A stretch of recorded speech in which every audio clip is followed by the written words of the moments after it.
the years, marketers have been analyzing the different generations, baby boomers, Gen X, millennials, and recently we have seen there's a red thread among all of them: speed.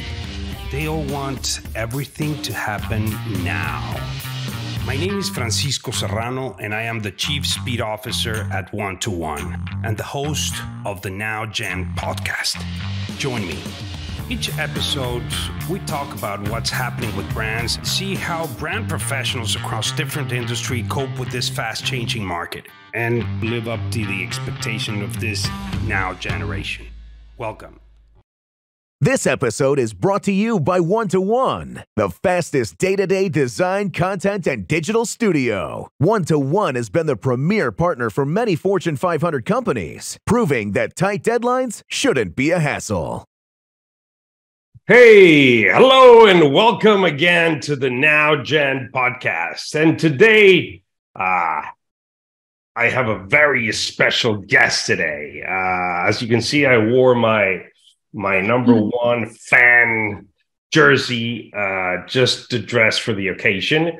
We will be having Sarah Bishop. She is the VP of Brand and Consumer Marketing at the NFL. Very excited about that.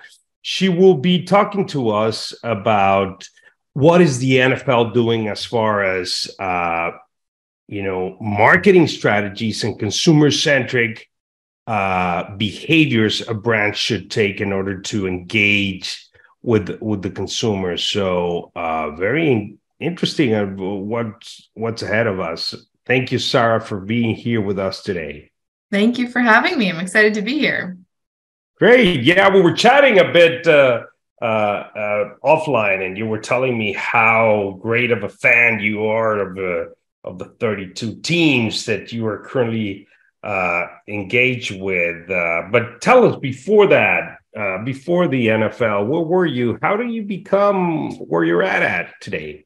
Yeah, I feel very lucky to be at the NFL. It's sort of in my mind, was like the holy grail of sports brands for any marketer who is excited about this space to be able to work on. But getting here was, a long career of sort of working either adjacent to sports. I started, the bulk of my career was spent at Coca-Cola from a CPG perspective.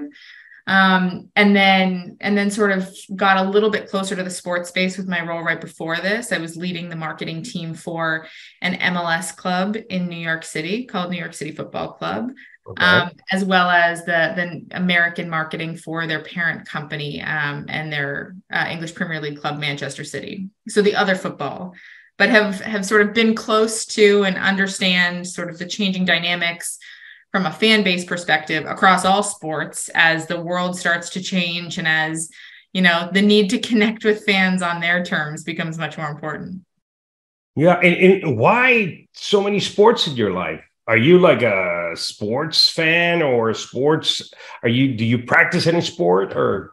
I played sports growing up, although none of the ones I work for. I played volleyball growing up. But, I've always sort of loved the idea of being able to work on a business that is so closely, and emotionally important to fans. You don't get that. That's nothing against any amazing CPG brands, but if you're marketing toilet paper, it's not quite the same rabid connection that you get from people who, every single weekend show up to watch a team that they love and are, welcoming new children into the world, being born as fans of these teams. So I think there was always something that was really interesting to me about that connection that fans have. And you sort of see that in it from an avidity perspective. It differs by sport, but you definitely see sort of how emotionally invested all these fans are across this industry. So that to me was always a really interesting thing to be able to tap into and help build. Great. Yeah. And I see that growing up with the NFL brand as a consumer and being a fan of the Redskins and now the Washington Commanders and feeling that connection. I mean, the NFL greatly influences today's generation across the board, the now generation. in the US and globally. So how does this growth tie with the marketing and branding strategies?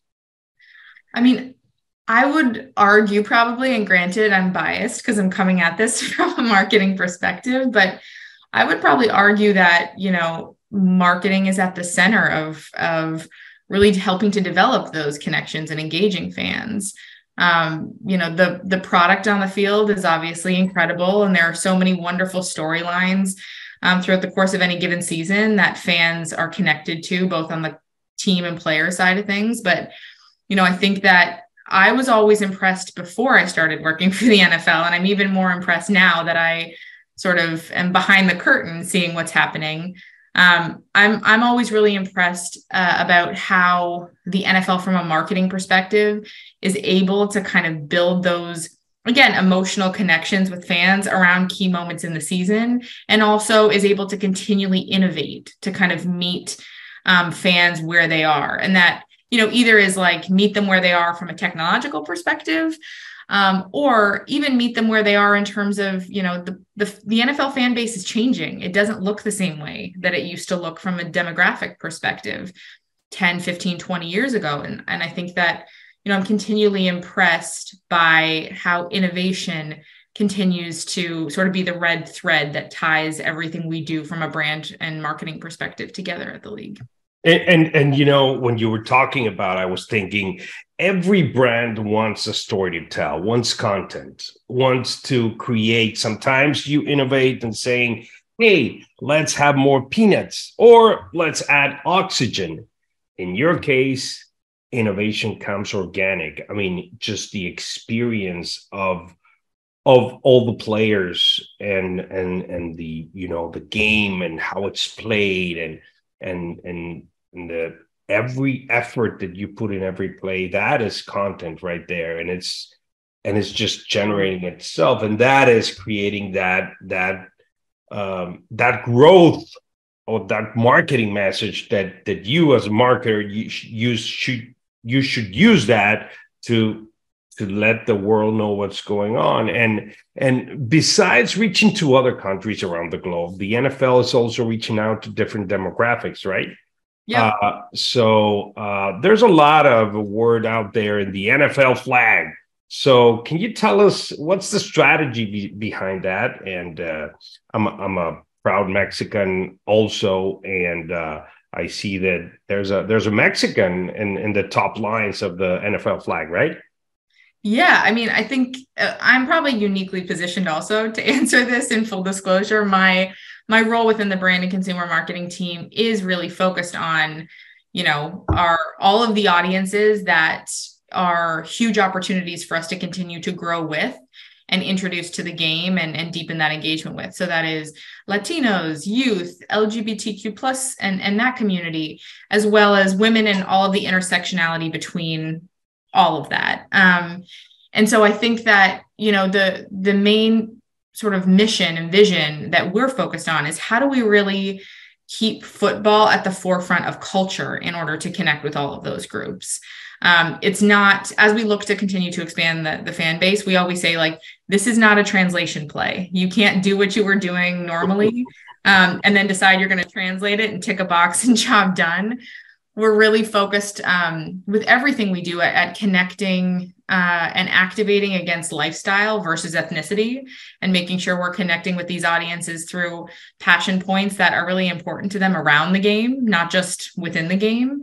And so as we look to kind of expand across all these audiences, we've identified sort of 4 key ways to connect with them. The first is obviously participation. We want more people to play because, if you play from a younger age, you're more likely to grow up to be a fan of the NFL and understand the game and connect. The second is obviously engagement with games. So whether you can get out to a game live or you just watch it on TV or see highlights on social, we want to make sure that we're continuing to innovate so that that experience is customized for you. The third is through our social platforms and influencers. And I think, we have an entire team at the NFL that does amazing work continuing to innovate in that space, whether that is across social channels or expanding our footprint in the metaverse, or, finding these influencers that are genuinely also rabid fans of the NFL to continue to tell the story through their voice, and also have fan bases themselves that, are much more aligned with some of these demos we're trying to target. And then the last piece is really, continuing to communicate the purpose that the NFL serves, and all of the different cause initiatives we have that underpin everything else that we do on a weekly basis to bring the games to life. And I think that has also been a real point of connection for fans across our different demographics, especially our younger demographics. And it gives them a real meaningful reason to connect with us. So there's a number of different ways I give to illustrate just how we're sort of building marketing around each of those pillars to connect with these different demos. And then I think the biggest thing that kind of, is not new anymore, but when our CMO, Tim Ellis, joined the company a number of years ago, he brought with him this idea of helmets off storytelling. And, getting to know your favorite players, not just in terms of how great they are on the field on a Sunday, but who are they? Where are they from? Sort of, who's inspired them to get involved in the game, and understanding that, we have a diverse set of players that obviously have a diverse set of experiences and backgrounds, and being able to tell those stories has also been really helpful for us in being able to connect more authentically with a sort of new and next generation of fan. And yeah, I was going to ask. I mean, I'm not experienced at all in what was the penetration of the market of the NFL in between the X or Y generations. Is it growing or not? Because I know my generation, I see old people and we're like, oh, whatever. But I don't know if the youth is pushing. I see a lot of basketball. I don't know if it's just going out there, both of you guys, just sports related type of thing. How is that growing in the US? Yeah, well, we're very lucky. First of all, when I first joined and heard some of these stats, my mind was blown. But we have about 184 million fans globally, which is insane to me. Wow. We're the number one sports league with kids. We're the number one sports league with Latinos. So, I think there are so many positive sort of bases we're already starting from, and all of that is growing, and we continue to see growth, which is amazing. Especially given the fact that, every single sports league, every single sports team had challenges during COVID because of sort of how that disrupted play. But the NFL has been very blessed to have a product that, fans connect with across generations and across demographics. And so we've really continued to see that growth. On the youth side, one of the things that we're really focused on, and I sort of mentioned this when I talked about the importance of participating in the game, we're not only focused on continuing to get youth involved in playing tackle football, but we also really see flag football as an amazing, amazing, amazing opportunity to increase the accessibility and inclusivity of the sport, especially with girls and women. And so that is a huge focus for us across the league, across all of our 32 teams, on how we continue to, build access and build those pathways to play, because that also will continue to be sort of a lane that allows us to grow the game more authentically with that younger audience as we move forward too, both domestically and abroad.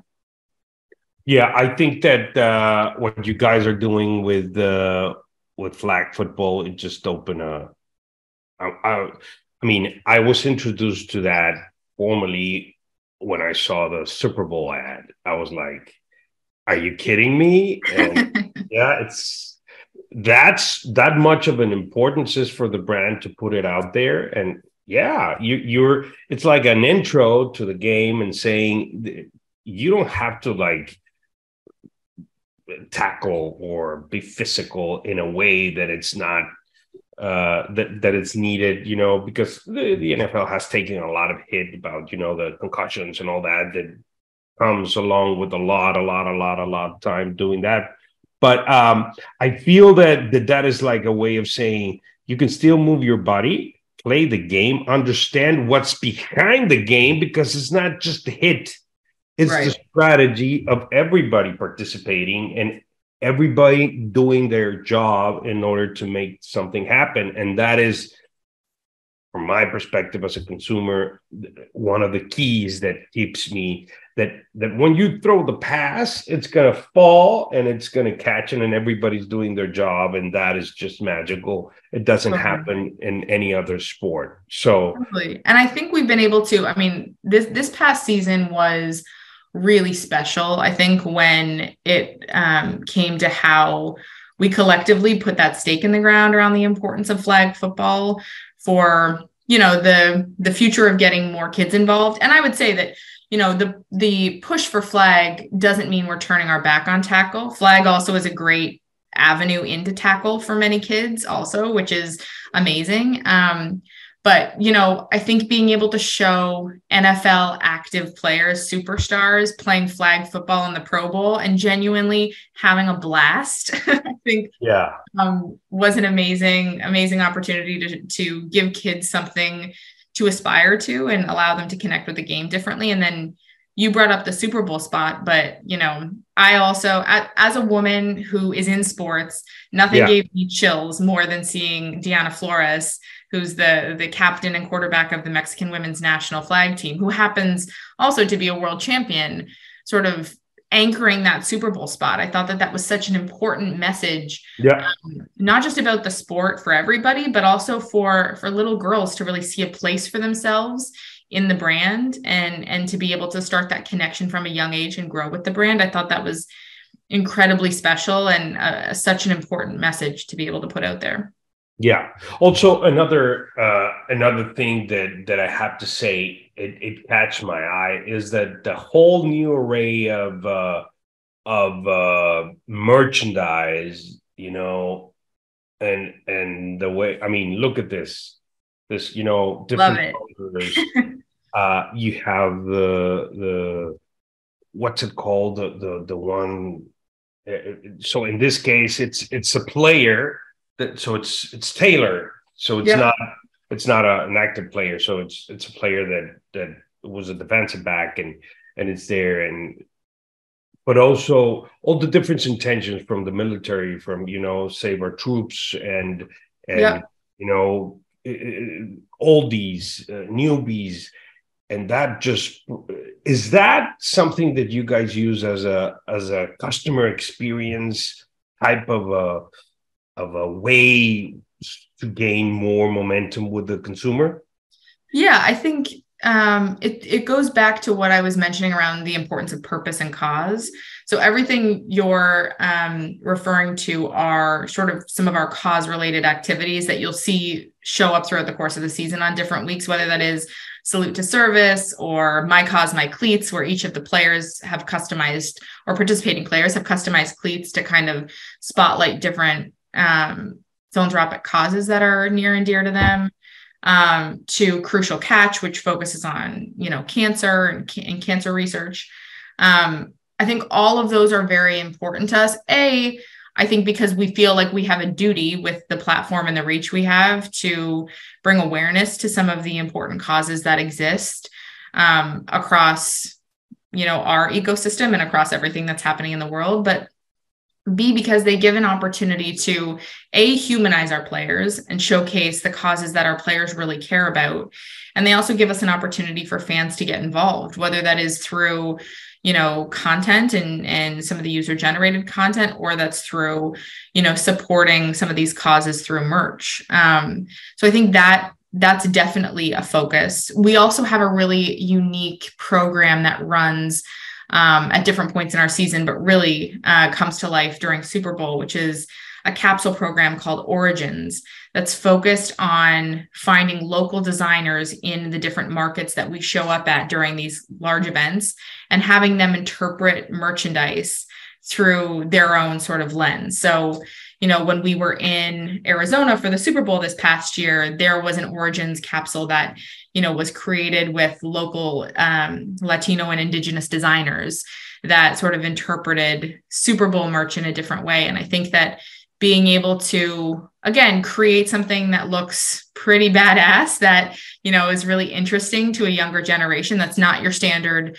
sports merchandise, but also that has a strong story and purpose behind it, and shows the connection back to the local community, I think is really the sweet spot, and where we really see much more meaningful engagement with, especially that younger audience. Yeah. And what do you do as a brand when, comes February and season is over? And those are the saddest words that I can right? So how do you keep the audience engaged with their, instant gratification? What do you guys do? I mean, I would imagine that, okay, you have from February all the way to probably, when the camps start and all that. What do you guys do? How do you prep the season up? Well, I think the first thing, and I learned this very quickly, is that there is no off season in the NFL. So, we go from Super Bowl to combine to draft to then getting into sort of everything that we're doing from a preseason training camp perspective. And then you roll into Back Together Saturday and preseason formally, and then into kickoff. So I think that one of the beautiful things about the NFL is there's always something happening, even outside of, the main season. And I think the wonderful thing about the marketing team on our end is, there are a number of different platforms that we have within the NFL ecosystem across social media.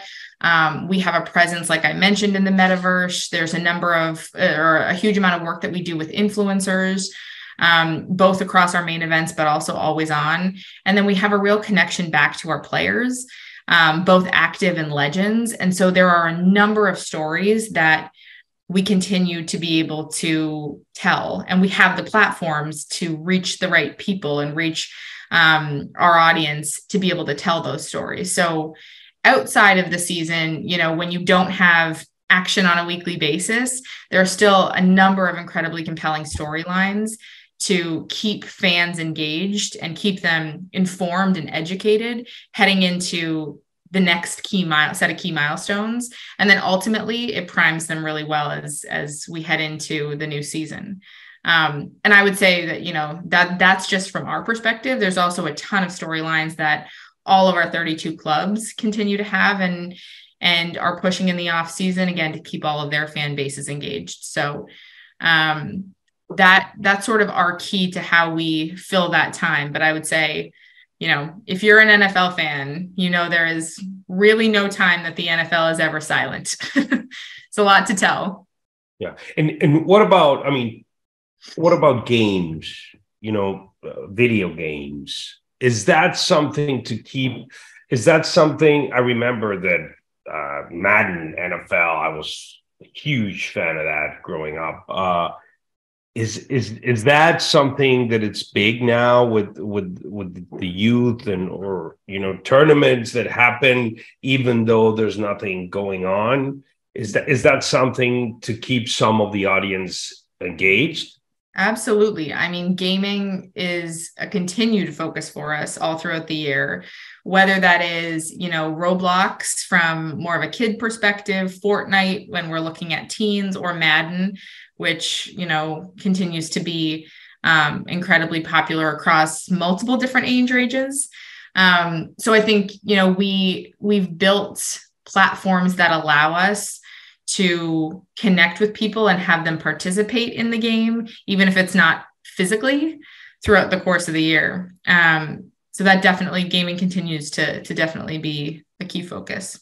Okay. And talking about innovation, talking about markets and shifting, the market is constantly shifting and shifting and shifting, and new perspectives. And now I think this and this and that. And how do you think that the NFL, the speed is something important for the brand to use as a vehicle to market?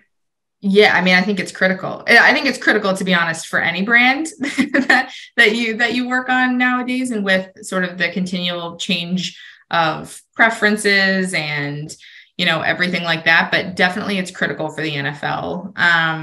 And I would say there are a number of different ways we continue to innovate, especially in season.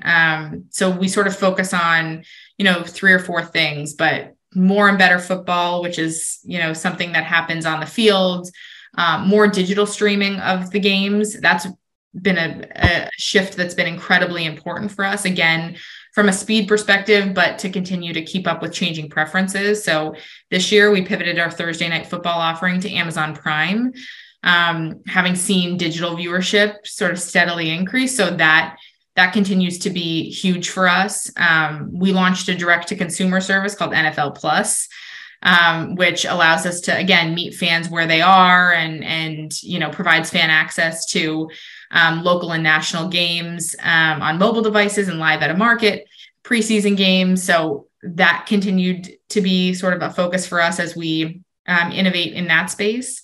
And then the next sort of focus of innovation really is around game broadcasts as they currently stand. And so, when we talk about changing preferences and, the fact that our fans, come not necessarily all speaking English and have different ways that they want to consume watching a game, the technology that we've been able to tap into through our broadcast partners to create these, what we call altcasts, alternative broadcasts of games, has also been a huge point of innovation. And we've had a number of different examples of that, whether that is, what we've done with Nickelodeon. And, we did a simulcast Nickelodeon game at Christmas that had like a huge Yeti on the field and SpongeBob and Gronk dressed as an elf to kind of educate kids on the fun behind the game, but also the X's and O's. From a Latino perspective, Spanish language alternative casts are critical to have and, aren't optional, but are must-haves now. And then everything from, the Manning cast to what Amazon did this season with The Shop featuring LeBron James and his crew, I also think were really important at showing the reach of the NFL and highlighting these superstars who are also just fans of the game. So that's been another point of real innovation focus and how we sort of continue to fast track some of those to market to test and learn and see what's connecting with our audience in a way that allows us to continue to meet them where they're at. Yeah, it's incredible, you guys, how flexible is the brand and the way you connect with the different sorts of audience. And I mean, you guys now, you have ladies, you have Latinos, and you're not letting any single piece of segment in the market untouched, and that it's respectful and it's expected from a brand such powerful as yours. But people listening right now, they should really use that example and adapt it to either their CPG brand or whatever. So if you were to give one takeaway of all the things that you have told us in this conversation about, marketing and consumer-centric strategies to engage with the audience, what would be that one takeaway that brand professionals can take with them today? It's a great question. I would probably say leading with authenticity is the most important thing. When you talk about kind of how the NFL connects with some of these different audiences, everything is done thoughtfully, respectfully, strategically, but all through this lens of being authentic to, for, and by the audiences. I think, consumers, fans, they can sniff out a box check as, far and away. So I think what has really been key to the success of everything that we've been able to do here is we're really focused on how we authentically connect, which means finding the right people, highlighting the players and the stories that matter most. It means, the partners that we connect with fans through. It's just how we continue to show up really authentically and really consistently year over year over year over year. And I think that is, critical and applicable to any brand or business that you focus on working on. I mean, the consumer, I mean, sometimes we're in a desk talking and yeah, let's do this. That's not authentic, my dear. We can talk about that. Yes, let's pretend that we are that, but that is not nutritious. It's not going to do what, we need to find another way, but no, don't tell them that, because you need to find a way of how we can connect, because, and in your case, you guys are, you're out there. It's a natural consumption brand that everybody wants to have, or the fans, 100 and whatever million fans. Is just amazing. I mean, you can run for president if you want, right? Not me personally, but I mean, yeah, you have it's a pretty good model. It's a pretty good model. No, you're right. It's a great model. And I'd be remiss to not add that there are incredibly smart people who are also passionate about, doing right by the fans who show up week in and week out at the league and across all of our teams. And so we're very lucky to be able to work in this space and try to do our best for those fans throughout the course of the year. Great. Well, thank you for sharing that. It was a great takeaway. So before I let you go, I would like to ask you a personal type of questions from a brand professional to a brand professional. Is there a brand out there that you admire? Probably if you don't want to engage with problems of your in Europe. Let's say in Europe that you don't have very much interest there, that you feel that you can engage and as a consumer, not as a brand, as a consumer, and respect because what they stand for and what they believe. So this is going to sound like a classic brand marketer's cop-out, but it's not. It's not a box check. Yeah, it's not a box check. And this, I think, goes back to everything that I was saying. And it's not just because they are a league partner, but Europe, like North America, globally, I think Nike does an amazing job. And what I continue to be as a consumer and as, a fan of the brand, what I continue to be so impressed by is how closely they hold their values to them. And I think that is incredibly important, especially in the world of athlete endorsements, where there's a lot that can go wrong yes. at any given moment. I think that there's something admirable about some of the work that they've done, and specifically marketing they've done around athletes to continue to lift them up in times where probably otherwise they haven't felt supported. So I think that's amazing. And talk about a brand that says the hard things that need to be said and speaks authentically to the different audiences they serve. So it's not a cop-out, but it comes authentic. It comes authentic. Yes, exactly. And I have to agree with that. But not only I admire them as a consumer, but also sometimes they say things that I said, are you sure you want to say that? It's going to cost you a lot of money, and they stand in what they say. And yeah, my respect, my hat. So transparency, honesty, what you were saying earlier before, it's just an example of what you admire and you recommend to people. So thank you for sharing that, Sarah. Okay, so we've been talking to Sarah Bishop. She is the VP of Brand and Consumer Marketing at the NFL. Where can people learn more about you and reach out to you? You can find me personally on LinkedIn if you have any thoughts or questions. And if you want to get more involved in the NFL world, if you aren't one of the 184 million people that already are, I would encourage you to either follow us online or find us on the web and get ready for draft. We're 2.5 weeks away, 3 weeks away from draft. Yeah, excited of what's going to happen. Very thank you for sharing your thoughts today, Sarah. And to all of you listening and looking at us, if you want to know more about what brands like the NFL are doing to face the challenges of the now gen, please do not lose the next episode and tune in to learn from pros. Thank you so much, and see you on the next episode.